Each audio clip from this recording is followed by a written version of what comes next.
Hello everyone, am I speaking loud enough? Okay, so today my name is Ignat, I work for Cloudflare, and today I'm going to tell you about how to enforce security and privacy on the web with zero-knowledge protocols. So here we go. Why do we want to do that? So most of you probably use at least some kind of internet service. So the basic workflow there, if you register for this service, you most of the time are required to submit your personal identifiable information there, which we will call PI. And well, when you register, if you not lazy enough to read terms and conditions, the service provider usually promises to take all relevant measures to store your PI securely, and also the service provider promises to make your user experience secure, to allow you to securely log into your website, to view your information, to make amendments, and so on. But unfortunately, in reality, we see many leaks. So we see database leaks, we see leaks of PI itself. Most of them happen because there is no clear definition of what a relevant measures means and what storing information securely means. And most of the time, your service provider implements all the measures which are required to be compliant with some security standard, but the service provider doesn't really care much about security. One recent example from myself was that I moved to a new place recently, and since my internet provider was not providing any service there, I subscribed to another one, and after that I got a call from their credit check department and say, hello, we're credit check of this internet service provider, and we want to confirm your address. I say, okay. And say, oh, yes, please tell us your address. I say, I'm not a native English speaker, but I understand the word confirm as you tell me the address, and I'm saying yes or no. And you're basically calling from some unknown number. I mean, at the end, it turned out to be a legitimate call, but this is a typical example where a service provider actually imposes your insecure workflow that anybody can call you from an unknown number and ask for your address. And when I refused to tell them my address, the lady was surprised that, we always do that. Stop doing that. And also, a service provider may take advantage of your PI, and the total legitimate example is bank credit reference agencies, where they submit your PI to credit reference agencies to do some checks. And finally, your user experience is not very secure, and we see that user passwords get stolen, we see fake websites with fake login prompts, we see that some providers, when implementing web authentication, do not have SSL or TLS enabled.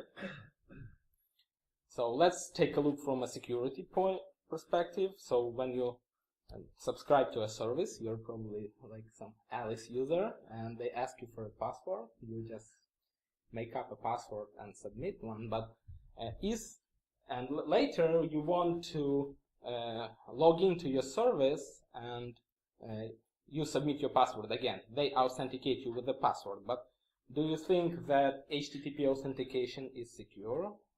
So let's take a look here. So actually what happens, we have HTTP basic authentication scheme.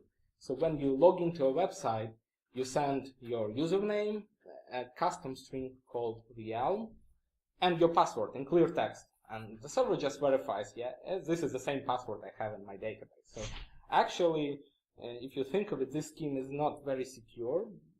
Although it's simple, the password is sent in clear text, and that's why security-aware users will never enter this password if the website is served over non-secure channel. So you have to look for this green lock in the browser when you enter your password. So HTTPS is a requirement. And also there is a drawback that if server database leak, it compromises your password. And if you reuse password on many different websites, these attackers can try the same password on your other services.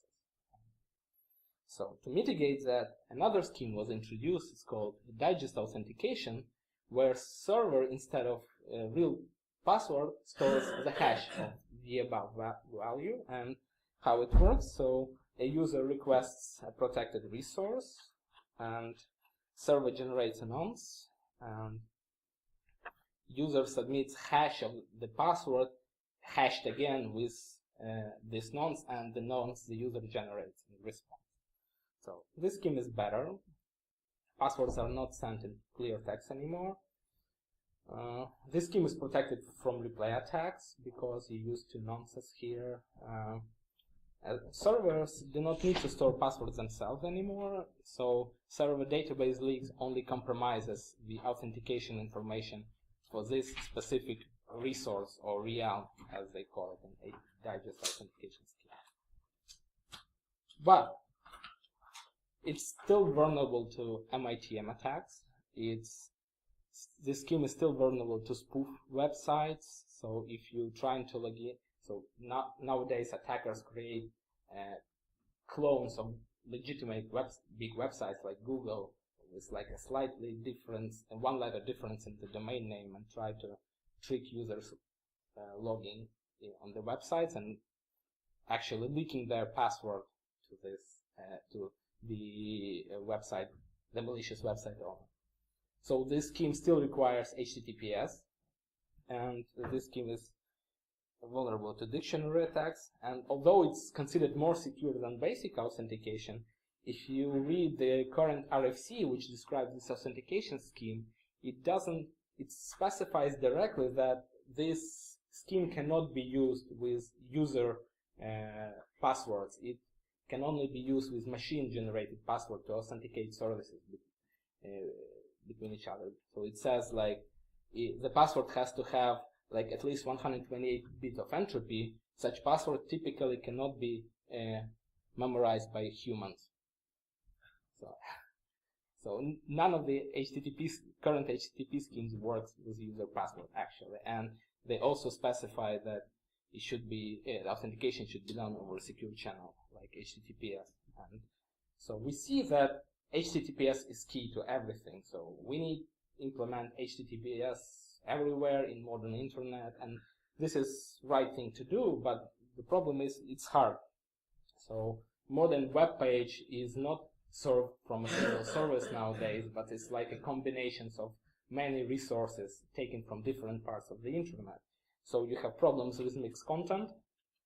You still have the problem of spoof websites. So if somebody makes a clone to your website, he can legitimately get a certificate for this website and trick you.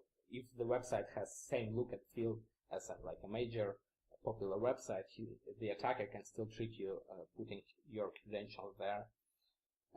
You have spoof certificates. So the link to this in this blog post describes a way how small vulnerability in the Komodo certification authority, where an attacker can social engineer domain owners to issue a certificate for their domains for this attacker. And we have compromised keys and certificates. So HTTPS is a PKI-based web infrastructure. So basically, it's very complex. To get the full security of this infrastructure, you need to deal with revocation, and currently not all, even especially mobile devices, do it very well. So we have problems with PI, we have problems with password authentication. So can we do better? Yes, we can. So we can try to use a class of protocols which are called zero knowledge. So zero knowledge proof or protocol describes a method or an algorithm by which one party, we will call this party prover, can prove to another party, the verifier, that it indeed knows some secret or private information. Like in case of password authentication, can prove the knowledge of the password. The user can prove the knowledge of the password to the server in a zero knowledge way. And zero knowledge protocols come with a bunch of useful properties. The first property is completeness. So basically, which states if the statement which the prover tries to prove is true, the honest verifier will be convinced of this fact by an honest prover. So if you do know the password, the server will authenticate you. The server will be sure that you do indeed know the password. So the soundness, which states if you don't know the password, the server will know that you don't know the password, except there is a small cheat probability here, which I will describe a little bit later. But if you think of it, modern authentication schemes also have a cheat probability, so you can try to guess the user's password, and you can cheat the server that you indeed know the password when authenticating on the user service. So the first two properties describe a more general class of interactive proof systems, and we use it every day now. So for example, a TLS authentication scheme is an example of interactive proof system where you prove to this, where the server proves to you that server knows some kind of a private key. But the thing which makes zero knowledge protocols different is the third property, is the zero knowledge property. So, which basically states if the statement is true and the verifier is dishonest, the verifier learns nothing from the fact, and he learns nothing except the protocol outcome. So, if you have a case with malicious server, and you enter your password there, the protocol guarantees that not a single bit of your password will be leaked to the server.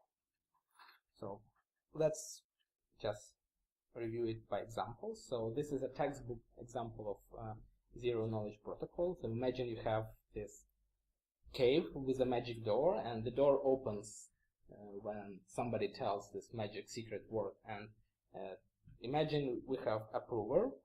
She wants to prove to the verifier that she knows this magic word. So what does she do? She picks randomly the path to enter to the cave, A or B. So in this particular case, the prover have chosen B.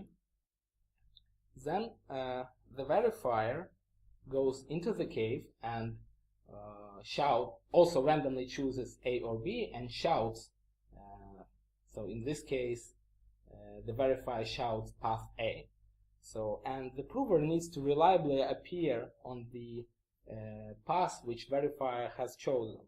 So in this case, the prover just uses her knowledge of the magic word, opens the door, and appears on path A. And the verifier is satisfied with the proof. But here we have, you may notice a little bit problem. What if in the first step the prover will choose path A and the verifier will also choose path A? So in that case, the prover doesn't even need to use or know the magic word to open the door, and the prover can also reliably appear on path A. So this introduces a cheat probability, and in this textbook protocol, the cheat probability is 50%. So you can just try to guess what the verifier will choose at the end and enter this path. So if we review this protocol as only being one round, and we consider all rounds independent, so we can just run this protocol several times, and we can reduce this cheat probability to an arbitrary small value as we want. So for example, if we do run this protocol 128 times, our cheat probability will be 2 power minus 128, which is as secure as AS. So just by repeating the protocol several rounds, we can reduce the small cheat probability, so it's okay in our case. Of course, real-world zero-knowledge protocol are a little bit more complicated, and one notable example I want to show is Socialist millionaire.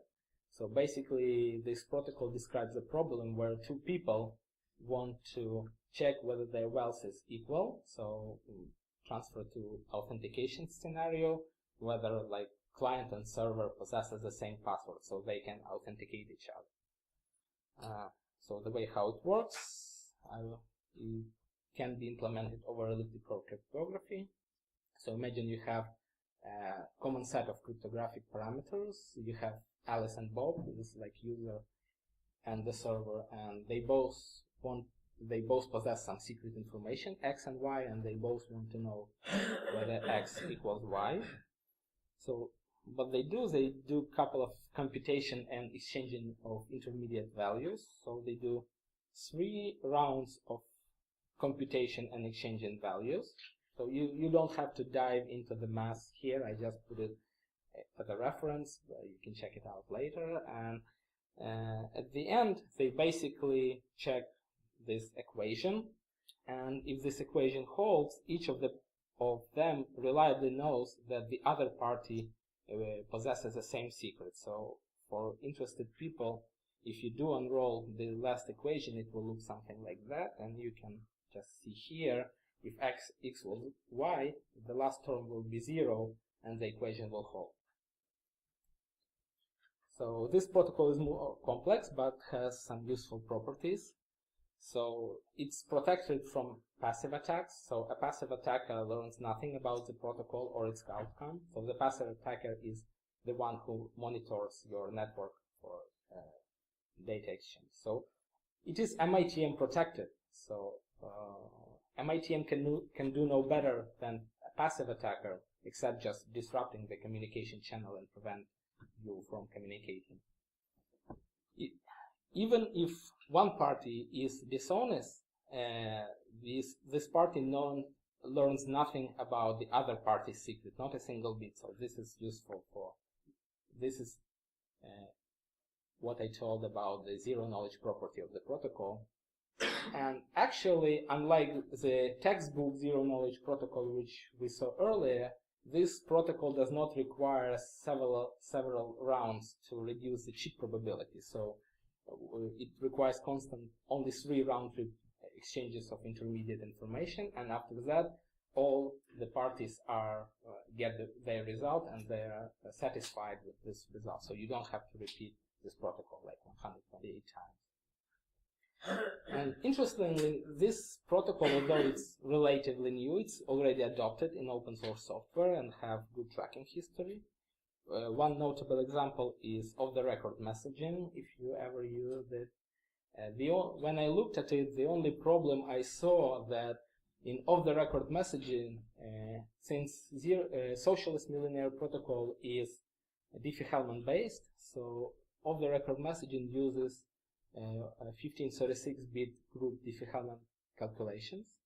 But we all know the logjam attack, which explicitly, the paper which describes states that shows that 512-bit Diffie-Hellman is already broken. They suspect that 1024-bit Diffie-Hellman is probably broken by state-level adversary. And if you think of it, 1536-bit is very close, and we would probably want to more protection. That's why I re-implemented this protocol on elliptical cryptography, and not just any one, but the modern state-of-the-art ED25519. The implementation has timing attacks protection, it's faster, and also it has support for many high-level languages, although the basic protocol is implemented in C. If you do want to adopt it in your next security solution, probably a good chance you will find that your high-level language is supported. And all this have been integrated in this open source cryptographic library called Tennis. So here, the link in GitHub, you're welcome to contribute, use it, to comment, review, and whatever you like. And comments are very welcome. So I want to tell about more. So I told how it can protect from how it can be used in partial authentication scenario. What about PII? So imagine a typical workflow where you want an account and you ask for this account to a bank to open your current account. You submit your PII, and bank needs to do a credit reference check. It submits your PII to credit reference agency, where they reply yes or no or whatever. And imagine a scenario where you're new to this country, or you just returned from, you've been working overseas for a long time and you just returned to the country, and you're not on file on this credit reference agency. And the schemes become a little bit unfair because you apply for a bank account, the bank account goes to credit reference agency, you're not on file, so the credit reference agency replies, oh, you're not on file, and in this country not being on file means a bad history, so the bank literally declines your application.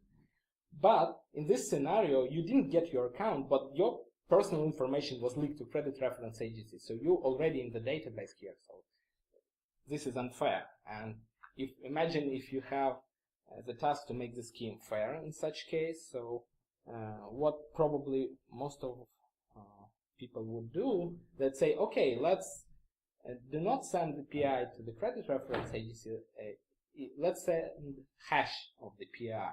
And hash of the PI, so if credit reference agency does not have you on file, it cannot revert the hash, and it seems like that your PI is not leaked to credit reference agency in case they did not have you on file. If they do have you on file, they can find you by hash in their database and return the response. So it works, but until this case. So imagine you apply for in one bank, it gets submitted to, your hash will submit it to credit reference agency, you got declined, you apply it in another bank, and they send the same hash of the PI to the credit reference agency. And now your information was leaked because PI is a little bit different than passwords, because PI is essentially a unique identifier, and a hash of unique identifier is another unique identifier. And basically the leakage of information here is that the bank can now track you, the credit reference agency can now track you with your hash value. And now the information that was leaked, that the credit reference agency knows you at least applied to both of these banks, which is bad. If you do replace it with Socialist millionaire protocol, zero knowledge properties will guarantee that the credit reference agency will not be able to track this. That's good. So when I submitted my implementation, I got some feedback from crypto community, and they say that yeah, this protocol is good, it provides more security features, but there is another protocol which literally does the same thing, and it's much simpler, and the protocol is called PAKE2. So I decided to compare two of them and whether this one is indeed better or simpler. So PAKE stands for Simple Password Authenticated Key Agreement. So it's actually not an authentication protocol, it's a key agreement protocol, and it's a slight variation of simple Diffie-Hellman. So imagine, again, you have two peers, they want to communicate securely, they have this common set of public cryptographic parameters, an elliptic curve, and they both know some secret W. So how can they do that? They do this simple Diffie-Hellman-like computation, but instead of just sending the public parts of the Diffie-Hellman, they mix those public parts with this password information. They exchange those values, and literally they can compute a shared secret, which is also protected from MITM, because basic Diffie-Hellman is not protected from MITM. Yeah, so it's better, it's simpler, this protocol requires much less number of cryptographic operations, asymmetric cryptographic operations, so it should be faster. It's easier to implement, and also it provides a negotiated key agreement as a protocol outcome. And the example of this description of this protocol is here. So it makes itself as an RFC, so currently it's a draft in version 3, so you can read it. It's very small actually and easy to read, and that's good. So how do they compare? So both of these protocol, so I'm doing the comparison in terms of mutual authentication, because we want to apply either with a credit reference agency example or with HTTP authentication scenario. So They both provide mutual authentication. The protocols are symmetric, so after the both protocol completes, each party knows that the other party knows the same secret. They are both protected from MITM. Socialist millionaire requires 3 round trips of exchanging intermediate data, and SPAKE2 requires 2 round trips. So yeah, if we revise Socialist millionaire, we see 3 round trips. If we see SPAKE2, but you may ask me, the picture shows only 1 round trip, but I'm again stressing that we're comparing the protocols in authentication scenario. So here the protocol outcome is the computation of the shared secret. To use this protocol in authentication scenario, you need to somehow verify that the other party computed the same shared secret. So you need another round of key confirmation here. Yeah, since Socialist millionaire protocol is more complex, it's slower. SPAKE2 is faster.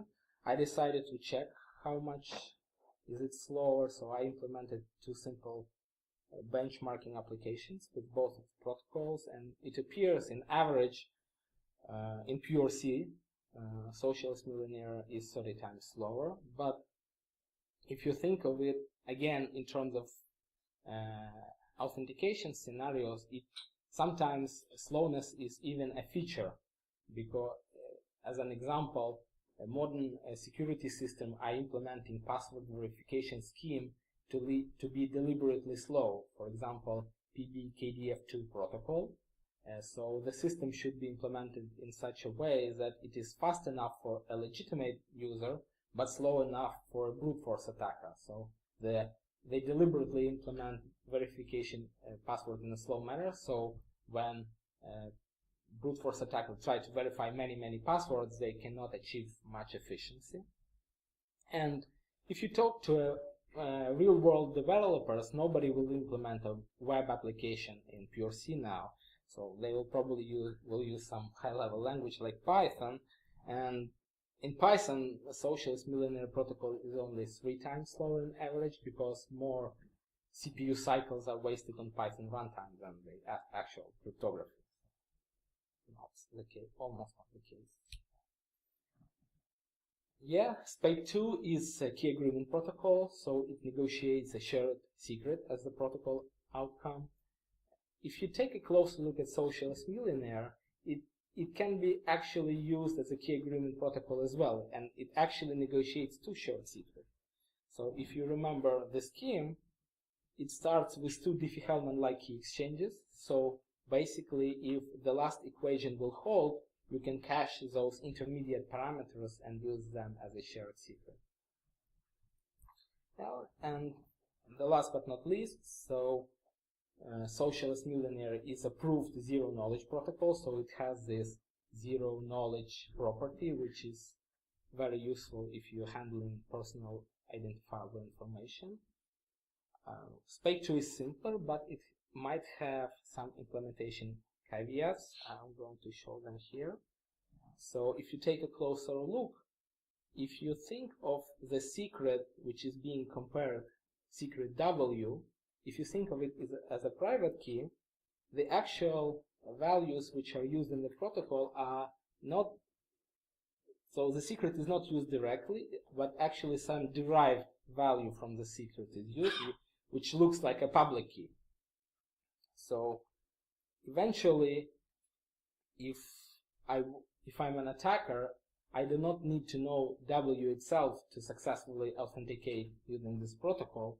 I only need to know this public derived value, which brings us to the implementation caveat. If you're asking your developers to implement SPAKE2 in a secure manner, one of the requirements will probably be that they should zero out, after protocol completes, they should zero out all the memory which contain critical information. So they will probably zero out the memory which contain W, but if they will forget to zero out all the intermediate values, the attacker can dump this memory and use it directly to authenticate using this protocol. So you have to be aware of that. Yeah, and finally, where can we use both of these protocols? What's wrong with this page? Yes, correctly. And if you implement HTTP authentication using one of these protocols, you're secure because the properties guarantee you that. Another great use case for both of these protocols, if you have a distributed system, two distributed systems which communicate over a long-lived encrypted connection, it is a good security practice to rotate the keys, and rotating keys is always hard and it always creates an operational burden, but with both of these protocols you can at some point just schedule running these protocols at specific times you want, so as often as you want, and so they both renegotiate your key, you save your key, and you rotate the key. So this scenario can be fully automated and can be performed without any human interventions. So, conclusions.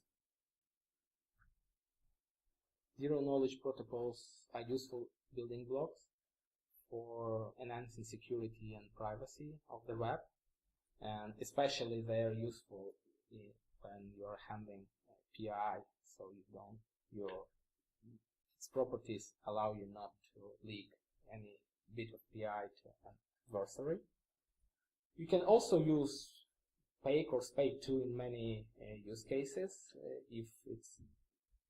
but you have to be aware of its caveats. And although Socialist Millionaire protocol is a little bit more complex, it provides you more security features. So basically, you can decide whichever is better for you.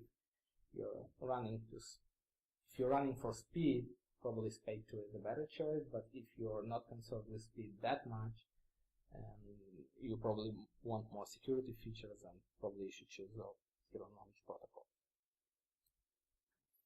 Here's some useful links. So this is original paper which describes Socialist Millionaire protocol based on the elliptic curve cryptography.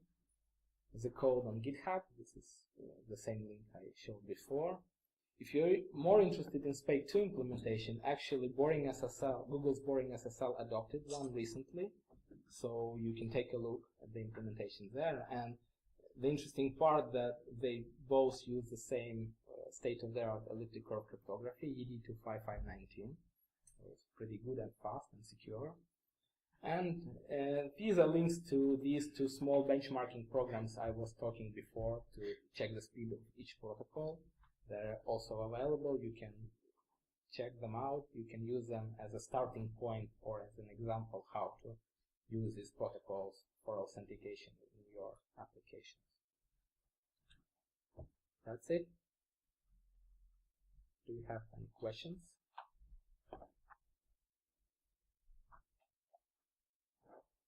Going once? Yes.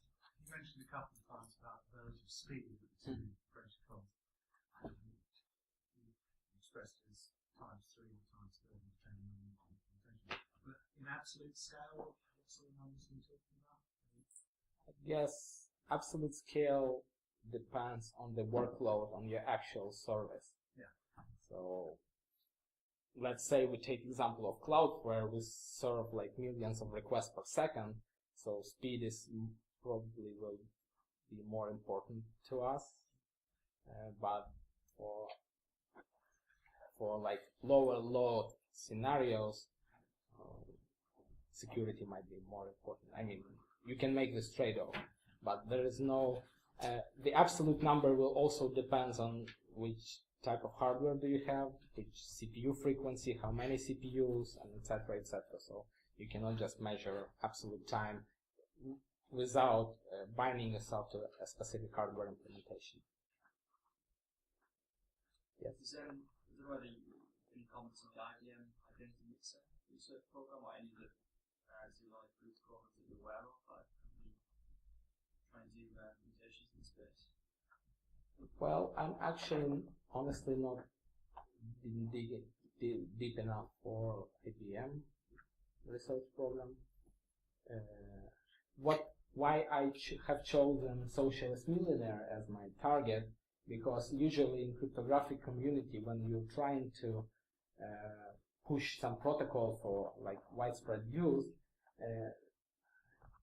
people are very concerned about a good track history, so meaning that this protocol is already adopted and was never broken, because there is no actually a theoretical security with modern cryptography. It's only like practical security. So number of attacks, efficient attacks, which are developed against that or this protocol. In this case, why I chose Socialist Millionaire, that it's already implemented and have been used for some time in open source software.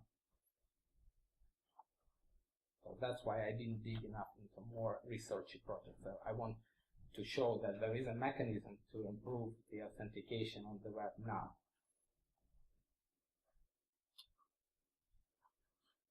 Going once, going twice, done.